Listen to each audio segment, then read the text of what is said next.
Friends, welcome in Apala online education platform. In previous video, we have learnt about the cell. Cell is known as fundamental unit of life और अपने उसको कह सकते हैं according to cell theory basic structural and functional unit of organism अपने कह सकते हैं उसको। अब अपने उससे फर्दर अपने देखते हैं कि जो सेल्स हैं, जो सेल हैं, उनके नंबर पे बेसिस अपने कुछ ऑर्गेनिजम्स देखे थे। एक तो था यूनिसेल्युलर, एक था मल्टी सेल्युलर। यूनिसेल्युलर किसे कहते हैं? ऐसा ऑर्गेनिज्म जिसकी पूरी बॉडी ओनली वन सेल से बनती हो, सिंगल सेल से बनती हो। तो जिस ऑर्गेनिज्म का जो पूरी बॉडी है वो एक सेल से बनती है, तो सारे के सारे फंक्शंस जैसे रेस्पिरेशन है, रिप्रोडक्शन है, न्यूट्रिशन है, सारे फंक्शन एक ही सेल से वो परफॉर्म करता है। जबकि मल्टी सेल्युलर किसे कहते हैं? Multi cellular more than 2 cell से मिलकर जो ऑर्गेनिज्म बनता है उसको मल्टी सेल्युलर कहते हैं। और मल्टी सेल्युलर के अंदर जैसे ह्यूमन बीइंग है तो उसके अंदर बिलियन एंड ट्रिलियंस की संख्या में इतनी काफ़ी ह्यूज क्वांटिटी में सेल्स होती हैं। उनके अंदर क्या रहता है? उनमें जो वर्क है वो डिवाइड हो जाता है। सारे वर्क एक ही सेल से नहीं होके अलग अलग सेल से वो परफॉर्म होते हैं। तो अपने सबसे पहले ये देखते हैं कि सेल्स जो होती हैं वो एक टाइप की सेल्स या कई टाइप की cells according to their function, यानी फंक्शन के हिसाब से वो एक ग्रुप बना लेती हैं। उस ग्रुप को क्या कहते हैं? टिश्यू कहते हैं। यानी सेल्स मिलकर एक ग्रुप बना लेती हैं जिनका एम जो है वो दोनों का क्या रहता है? सबका सेम रहता है। जो टारगेट सेम होता है, फंक्शन सेम होता है, वो मिलकर एक ऐसा ग्रुप बनाती हैं जिसको क्या कहते हैं? टिश्यू। और टिश्यू बाद में ग्रुप बना के, सेम फंक्शन वाले ग्रुप बना के क्या बना लेते हैं? ऑर्गन। और ऑर्गन का ग्रुप मिलकर क्या बना लेता है? Organ system. और ऑर्गन, कई ऑर्गन सिस्टम जैसे होते हैं, जैसे रेस्पिरेटरी सिस्टम हो गया, रिप्रोडक्शन सिस्टम हो गया, सर्कुलेटरी सिस्टम हो गया, ये सारे मिलकर एक पूरे ऑर्गेनिज्म की क्या बना लेते हैं? बॉडी बना लेते हैं। तो इनके अंदर मेन जो रोल है वो किसका है? सेल का। अब सेल्स मिलकर टिश्यू बना रही हैं, तो सेल्स अगर मल्टी सेल्युलर है तो उसके अंदर सेल्स ज़्यादा होती हैं जो कि स्पेसिफिक फंक्शन के लिए अपने आप को वो स्पेशलाइज कर लेती हैं और उस वर्क को अच्छे से क्या करती हैं? परफॉर्म करती हैं। इस प्रकार हम कह सकते हैं कि जो सेल हैं उनके अंदर डिवीजन ऑफ लेबर पाया जाता है। डिवीजन ऑफ लेबर से पहले अपने देखते हैं जो टिश्यू वर्ड है वो किसने दिया था? टिश्यू जो वर्ड है वो जेवियर बिचेट ने ये वर्ड दिया था। और टिश्यू की स्टडी करने को हम हिस्टोलॉजी कहते हैं। क्या कहते हैं? हिस्टोलॉजी। इंपॉर्टेंट टर्म है ये, हिस्टोलॉजी। हिस्टोलॉजी किसे कहते हैं? जो टिश्यू की स्टडी करने को हिस्टोलॉजी कहते हैं। How can we define the term tissue? जो टिश्यू टर्म है उसको कैसे डिफाइन करते हैं? A group of cells similar in structure that work together to perform a particular function form a tissue। यानी सेल्स का एक ऐसा ग्रुप जिसकी स्ट्रक्चर और जिनका फंक्शन क्या रहता है? सेम रहता है, वो मिलकर क्या बनाते हैं? Tissue. And now we are going to discuss about division of labour. ये क्या होता है? जैसे हमने बात की थी, जो यूनिसेल्युलर ऑर्गेनिज्म है उसके अंदर एक सेल से ही सारे काम जो है वो किए जा रहे थे। लेकिन जो मल्टी सेल्युलर ऑर्गेनिज्म होंगे उनके अंदर सारे जो फंक्शन हैं वो डिवाइडेड रहते हैं। कुछ सेल्स हैं वो अलग काम करती हैं, कुछ सेल्स के ग्रुप हैं वो अलग काम करते हैं, कुछ सेल्स के ग्रुप हैं वो अलग काम करते हैं, और वो उस काम के लिए स्पेशलाइज्ड हो जाते हैं और पूरी एफिशिएंसी के साथ वो काम करते हैं। उनके अंदर ऐसे मान सकते हैं काम का बंटवारा हो जाता है, डिवाइडेशन हो जाता है। तो इसी को क्या कहते हैं? Division of labour. ये कुछ बेसिक बातें थी इसके बारे में। अब हम देखते हैं टाइप्स ऑफ टिश्यू। मेनली अपने इसको 2 टाइप्स में डिवाइड करेंगे, plant tissue and second animal tissue. इनके अंदर काफ़ी डिफरेंसेस मिलेगा अपने को। क्यों मिलेगा? क्योंकि जो प्लांट है वो ऑटोट्रोपिक होते हैं, अपना फूड खुद बनाते हैं।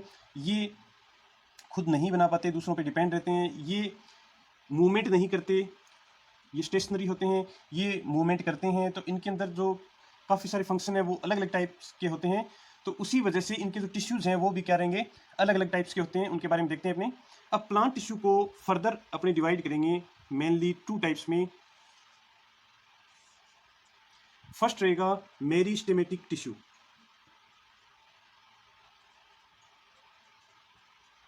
और सेकंड रहेगा परमानेंट टिश्यू।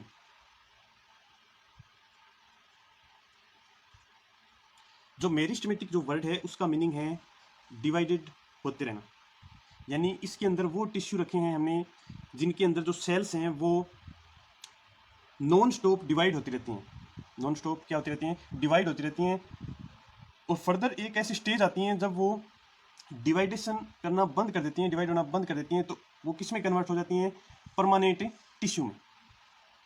अब हम फर्दर इसको मेरिस्टेमेटिक टिश्यू को अगर डिवाइड करें तो अपने देखेंगे ये मेनली 3 टाइप्स के होते हैं on the basis of their location in plant. First रहेगा इसके अंदर एपिकल मेरिस्टेम। सेकंड रहेगा इसमें इंटर कैलरी, और थर्ड रहेगा इसमें लेटरल मेरिस्टेम। अब मैं डायग्राम से आपको बताता हूँ ये इनकी लोकेशन कहाँ पे अपने देख सकते हैं। जैसे ये कोई प्लांट का एक पार्ट है, शूट पार्ट मान लो चाहे रूट पार्ट मान लो, लास्ट ऐसे ऐसे होता है ऊपर से जो टिप पार्ट है, चाहे रूट का हो चाहे वो शूट का हो।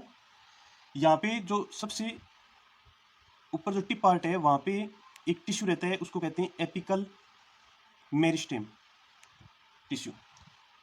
और साइड के अंदर ऐसे एक टिश्यू प्रेजेंट रहता है जिसको क्या कहते हैं, लेटरल। लेटरल का मीनिंग क्या होता है, साइड में लेटरल टिश्यू। और एक बीच बीच में ऐसे एक और टिश्यू होता है, उसको क्या कहते हैं, इंटर कैलरी मेरिस्टेम टिश्यू। अब इसके बारे में एक एक्टिविटी बताता हूँ मैं आपको। जैसे अपने 2 ऐसे ग्लास लेते हैं,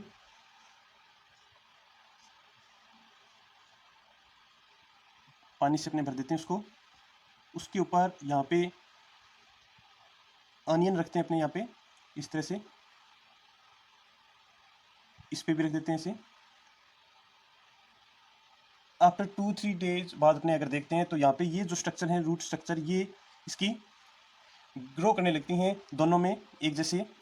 अब आफ्टर सम डेज अपने इस, ये ए मान लो ये बी, इस बी वाले की अगर अपने टिप पार्ट यहाँ से अगर कट कर देते हैं और इसका बिल्कुल वैसा वैसा रखते हैं, और आफ्टर सम डेज अपने देखते हैं कि इसकी जो ये रूट थी, ये ग्रोथ है वो होती जाती है और इसके अंदर ग्रोथ रुक जाती है। ये इस कारण से होता है कि हमने इसका एपिकल जो मेरिस्टेम था वो कट कर दिया था। एपिकल मेरिस्टेम कट करने के कारण इसकी ग्रोथ रुक जाती है और इसके अंदर एपिकल मेरिस्टेम जो प्रेजेंट है वो लगातार नॉन स्टॉप क्या करता रहता है, ग्रो करता रहता है, और इसकी लेंथ है जो वो बढ़ती जाती है। तो इससे ये प्रूव हो सकता है कि जो एपिकल मेरिस्टेम है वो ग्रोथ करने में क्या करता है, हेल्प करता है। अब इसके बाद में एक लेटरल टिश्यू है, वो लंबाई नहीं बढ़ाता, वो जो है वो इसकी विड्थ है, इसकी चौड़ाई है, ये इस चीज़ को वो क्या करता है, बढ़ाता है। इसके बाद में थर्ड रह गया इंटरकैलरी मेरिस्टेम। ये एक्चुअल में एपिकल मेरिस्टेम के का ही एक पार्ट होता है जो पीछे छूट जाता है, ग्रोथ के दौरान पीछे छूट जाता है, और ये तब काम करता है जब एपिकल मेरिस्टेम को वो डैमेज हो जाए। तो बाय द वे डैमेज हो जाता है तो बाद में जो इंटरकैलरी है वो धीरे धीरे वहाँ पर थोड़ी थोड़ी क्या करवाता है, जो लेंथ में जो है वो ग्रो करवाता है। अब हम देखते हैं परमानेंट टिश्यू। परमानेंट टिश्यू क्या होते हैं? परमानेंट टिश्यू रियल में वैसे तो मेरिस्टेमेटिक टिश्यू ही होते हैं, लेकिन इन मेरिस्टेमेटिक टिश्यू में जब डिवाइडेशन होना बंद हो जाता है तो वो किस में चेंज हो जाते हैं, परमानेंट। यहाँ पे एक इंपॉर्टेंट टर्म आती है डिफरेंशिएशन। उसका मीनिंग यही होता है कि वो परमानेंट होकर उसकी शेप, उसके फंक्शन स्पेशलाइज हो जाते हैं, तो उसको अपने क्या कह देते हैं, परमानेंट टिश्यू। फिक्स हो जाता है सारा कुछ उसका, उसकी स्ट्रक्चर है, शेप है और उसका फंक्शन है, सारे कुछ जो है वो फिक्स हो जाता है, उसको परमानेंट कहते हैं, और इसी चीज़ को डिफरेंशिएशन कहते हैं। अब जो परमानेंट टिश्यू है इसको फर्दर हम 2 टाइप्स में डिवाइड कर सकते हैं। फर्स्ट रहेगा सिंपल परमानेंट। सिंपल परमानेंट, और सेकंड रहेगा कॉम्प्लेक्स परमानेंट। अब जो सिंपल परमानेंट हैं उनके बारे में देखते हैं अपने। ये सिंपल परमानेंट टिश्यू इसलिए कहते हैं क्योंकि ये सिंगल टाइप की सेल से मिलकर बनते हैं, ये यानी एक ही तरह की सेल से ये मिलकर बनते हैं, इसलिए इनको क्या कहते हैं, सिंपल परमानेंट। हालांकि ये मेरिस्टेमेटिक टिश्यू के मैच्योर होने से बने हैं, लेकिन एक ही तरह की सेल से मिलकर बनते हैं, इसलिए इनको क्या कहते हैं, सिंपल परमानेंट। और जो कॉम्प्लेक्स परमानेंट है वो कई तरह की सेल्स से मिलकर बनते हैं, इसलिए इनको क्या कहते हैं, कॉम्प्लेक्स परमानेंट। 3-4 तरह की सेल्स मिलकर बनाती हैं, उनको कॉम्प्लेक्स परमानेंट कहते हैं। और एक ही तरह की सेल जब कोई टिश्यू बनाती हैं तो उनको क्या कहते हैं, सिंपल परमानेंट। अब इनको अपने मेनली 3 टाइप्स में डिवाइड करते हैं। फर्स्ट रहेगा पेरेन्काइमा। ये फ्रूट, लीफ, स्टेम, रूट सबके अंदर डिस्ट्रीब्यूट रहता है प्लांट के अंदर, और मेनली ये फूड स्टोरेज टिश्यू इसको कहते हैं। फूड स्टोरेज का, असिमिलेशन का ये फंक्शन इनका रहता है। और कई बार जो एक्वेटिक प्लांट होते हैं उनके अंदर, पेरेन्काइमा के अंदर कुछ एयर भर जाती है, तो उसको एरेन्काइमा कहते हैं। क्या कहते हैं, एरेन्काइमा। और वो फ्लोटिंग में हेल्प करते हैं, हल्का बना देते हैं प्लांट को। और कई बार पेरेन्काइमा के अंदर क्लोरोफिल भरा रहता है। जब पेरेन्काइमा में क्लोरोफिल भरा हुआ होता है तो उसे क्लोरेन्काइमा, क्लोरेन्काइमा कहते हैं उसको। ये मेनली इसका जो फंक्शन है वो फूड स्टोरेज का रहता है। पेरेन्काइमा टिश्यू की जो सेल्स होती हैं वो आइसोडाइमेट्रिक होती है, यानी लगभग सारी एक जैसी होती हैं, और उसके अंदर छोटा न्यूक्लियस और जो साइटोप्लाज्म है वो डेंस होता है, काफ़ी मात्रा में उसके अंदर रहता है। ऐसे लगभग आइसोडाइमेट्रिक का मीनिंग है सारी लगभग एक जैसी ओवल शेप्ड या राउंड शेप्ड होती हैं ये। इसके बाद और मेन ये लिविंग सेल से मिलकर बनता है, लिविंग सेल्स होती हैं इसके अंदर पेरेन्काइमा में। अब सेकंड देखते हैं कोलेन्काइमा। कोलेन्काइमा का मीनिंग ये होता है कि जो सेल्स हैं उनके कॉर्नर पे एक सब्सटेंस जम जाता है, लिग्निन। सब्सटेंस का नाम है लिग्निन। उसके जो कोने होते हैं, कॉर्नर होते हैं, उसके ऊपर जो लिग्निन का जमाव हो जाता है, इसलिए इस टिश्यू को क्या कहते हैं, कोलेन्काइमा। मेनली इसका क्या फंक्शन रहेगा, मैकेनिकल टिश्यू होता है ये, और मैकेनिकल सपोर्ट ये प्रोवाइड करता है प्लांट को। जो ये कुछ एक ऐसी वेजिटेबल्स हैं जिनकी ऐसे जो सॉफ्ट जिनके स्टेम होते हैं उनके अंदर ये फ्लेक्सिबिलिटी प्रोवाइड करता है कोलेन्काइमा, और ये भी लिविंग सेल से मिलकर बनता है।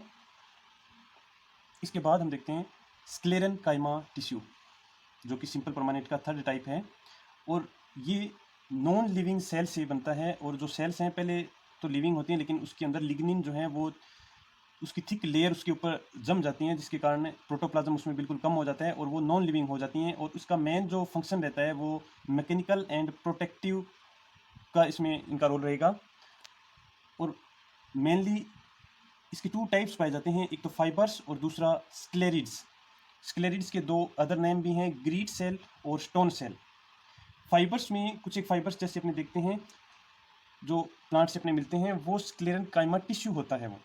और दोनों एंडेड पॉइंट पे ये ऐसे शार्प होता है, पॉइंटेड होता है दोनों एंड पे, ऐसे करके रिस्ट से बन जाते हैं, फाइबर बन जाते हैं। और वो फाइबर किससे बनते हैं, स्क्लेरेन्काइमा टिश्यू से।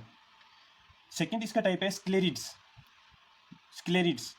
ग्रीड सेल, स्टोन सेल, जो अपने गुआवा या अमरूद के अंदर जो काफ़ी हार्ड जो स्ट्रक्चर ऐसे उसके अंदर प्रेजेंट रहती हैं वो स्क्लेरिड्स होती हैं। ग्रीड सेल कहते हैं उनको, स्टोन सेल भी कहते हैं उनको। और ये डेड सेल होती हैं, और मेनली इनका फंक्शन मैकेनिकल एंड प्रोटेक्टिव का रहता है। अब हम इसके बाद में देखते हैं कॉम्प्लेक्स परमानेंट टिश्यू, जो कि मोर देन 1 सेल्स की टाइप से मिलकर बनते हैं, और उनको कॉम्प्लेक्स परमानेंट कहते हैं। इनके मेनली 2 टाइप्स हैं, जाइलम एंड फ्लोएम। और दोनों को कॉमन अपने ये कंडक्टिंग का जो वर्क है वो करते हैं, यानी जो वाटर, न्यूट्रिएंट्स और जो मिनरल्स हैं उनको कंडक्शन का जो वर्क है वो कॉम्प्लेक्स परमानेंट जो टिश्यू होते हैं जाइलम और फ्लोएम वो करते हैं। इनको अपने डिटेल में देखते हैं अभी। जो जाइलम है वो मोर देन 2 सेल्स से मिलकर बनता है, यानी इसके अंदर 4 टाइप की सेल जो हैं वो मिलकर इसको बनाती हैं, इसलिए इसको अपने कौन से में कैटेगराइज किया गया है, कॉम्प्लेक्स परमानेंट टिश्यू में। और एक बात और इसमें रह गई, जो जाइलम और फ्लोएम है इन दोनों को मिलाकर एक टर्म से अपने बता सकते हैं, इन दोनों को मिलाकर कहते हैं वेस्क्यूलर टिश्यू। फ्लोएम को भी 4 टाइप्स की सेल्स मिलके बनाती हैं और जाइलम को भी 4 टाइप्स की सेल्स मिलके बनाती हैं। इसमें एक इंपॉर्टेंट बात ये रहेगी कि इसके अंदर ओनली जाइलम पैरेन्काइमा जो है वो लिविंग सेल्स हैं, बाकी सारी तीनों टाइप की जो सेल्स हैं वो नॉन लिविंग रहेंगी। और फ्लोएम के अंदर जो फ्लोएम फाइबर हैं वो नॉन लिविंग रहेगा, बाकी तीन जो है वो कौन सी रहेगी, लिविंग रहेगी। काफ़ी इंपॉर्टेंट ये फैक्ट हैं। जाइलम के अंदर जो 4 एलिमेंट हैं वो उनके नेम क्या रहेंगे, ट्रैकिड्स, वेसल्स, जाइलम पैरेन्काइमा और जाइलम फाइबर। जो जाइलम है उसका मेन फंक्शन क्या रहता है, उसका जो प्लांट के अंदर जो वाटर का कंडक्शन का जो फंक्शन है वो सारा किसके पास रहता है, जाइलम के पास। और सिंगल साइडेड होता है, यानी नीचे से ऊपर जा सकता है, ये सिंगल साइडेड होता है ये। और ये इसका मेन फंक्शन रहता है, जो मिनरल्स हैं, वाटर है, उसका कंडक्शन का काम जाइलम का रहता है। ट्रैकिड्स में उसका भी मेन जो रोल है वो वाटर कंडक्शन में रहता है। और ये इसकी जो स्ट्रक्चर है वो कुछ ऐसी होती हैं, इसके जो दोनों एंड है वो क्लोज रहते हैं। इसके अंदर ऐसी छोटी छोटी स्ट्रक्चर पाई जाती है, इनको पिट्स कहते हैं, जहाँ से वाटर कंडक्शन होता है। सेकंड सबसे मोस्ट इंपॉर्टेंट पार्ट जाइलम का रहता है vessels. Most of the water conduction में सबसे इंपॉर्टेंट रोल वेसल्स का रहता है, और ये वाटर पाइप की तरह काम करती है। ये वाटर कंडक्शन में सबसे मोस्ट इंपॉर्टेंट फंक्शन इसी का रहता है। जाइलम पैरेन्काइमा, जाइलम जो पैरेन्काइमा है वो फूड को स्टोर करने में और लेटरल कंडक्शन ऑफ वाटर में ये हेल्प करता है। और जाइलम फाइबर, इसका भी फंक्शन जो है वो मैकेनिकल सपोर्ट का रहता है मेनली। अब हम देखते हैं फ्लोएम, जो कि 4 टाइप्स के एलिमेंट से मिलकर बनता है ये। First sieve tubes, companion cell, phloem parenchyma, phloem fibre. इसके अंदर जो फ्लोएम फाइबर को छोड़ के बाकी तीनों लिविंग है, और इसके अंदर जाइलम पैरेन्काइमा को छोड़कर बाकी 3 नॉन लिविंग है। ये थोड़ा इंपॉर्टेंट फैक्ट है, ध्यान में रखने लायक है। ये जो सीव ट्यूब्स हैं ये भी थोड़ी अलग तरह की स्ट्रक्चर होती हैं, इनके अंदर खुद का न्यूक्लियस नहीं होता है, और जो न्यूक्लियस का जो फंक्शन है वो इसके साथ जो कंपेनियन सेल्स जो लगी रहती हैं वो न्यूक्लियस का काम इसका जो सीव ट्यूब का है वो देखती हैं। ये जो फ्लोएम का मेन जो फंक्शन रहता है वो जो प्लांट के अंदर जो लीव्स के अंदर जो फूड की फॉर्मेशन हुई है with the help of photosynthesis, जो फूड बना है लीव्स के अंदर, उनको कंडक्ट करना ऑल द पार्ट के अंदर, प्लांट के हर पार्ट तक फूड को पहुंचाने का जो काम है वो किसका रहता है, फ्लोएम का। और 2 डायरेक्शन के अंदर ये हो सकता है, डबल डायरेक्शन इसके अंदर रहती हैं, जबकि जाइलम के अंदर क्या था, सिंगल साइडेड था, ये डबल साइडेड होता है। तो अपने कह सकते हैं कि ये जो फ्लोएम है वो 4 टाइप्स की सेल से मिलकर बनता है, और सीव ट्यूब्स के अंदर न्यूक्लियस नहीं होता। उसकी जगह पे कौन काम करता है, उसके साथ सहायक या कंपेनियन सेल्स होती हैं, उसका न्यूक्लियस सीव ट्यूब में हेल्प करता है, सीव ट्यूब के फंक्शन में। और ये जो फूड है उसको डिस्ट्रीब्यूट करने का ये काम करता है। नेक्स्ट पार्ट में हम देखेंगे जो टिश्यू हैं उसके बारे में।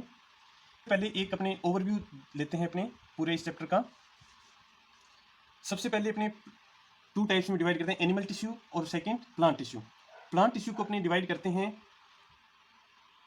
मेरिस्टेमेटिक टिश्यू और सेकंड परमानेंट टिश्यू। जो मेरिस्टेमेटिक टिश्यू है वो नॉन स्टॉप डिवाइड होते रहते हैं, इसलिए उनको नाम क्या दिया गया है, मेरिस्टेमेटिक टिश्यू। जो कि 3 टाइप के मैंने बताए थे आपको। एक तो एपिकल था, एपिकल टिश्यू था, सेकंड इंटरकैलरी था, थर्ड कौन सा था, लेटरल मेरिस्टेम टिश्यू। और जब ये जो मेरिस्टेमेटिक टिश्यू है वो मैच्योर हो जाते हैं तो डिवाइड होना बंद कर देते हैं, तो उन्हीं को अपने बाद में क्या नाम दे देते हैं, परमानेंट टिश्यू। अब जो परमानेंट टिश्यू है वो डिफ्रेंशिएट हो जाते हैं, यानी उनका स्पेशलाइज एक फंक्शन होता है, उसी को वो परफॉर्म करते हैं, इसलिए उसको क्या कहते हैं, परमानेंट टिश्यू। परमानेंट टिश्यू को अपने 2 टाइप्स में डिवाइड किया था, xylem and simple permanent and complex permanent. Simple के अंदर 3 आए थे, आपने कौन से, पैरेन्काइमा, कोलेन्काइमा और स्क्लेरेन्काइमा। उसके बाद में कॉम्प्लेक्स देखा था, कॉम्प्लेक्स में 2 टाइप्स हैं, xylem and phloem. Xylem 4 types की सेल से मिलकर बनता है, ट्रैकिड्स, वेसल्स, जाइलम पैरेन्काइमा और जाइलम फाइबर। फ्लोएम भी 4 टाइप्स की सेल से मिलकर बनता है, सीव tubes, companion cells, phloem parenchyma and phloem fibre.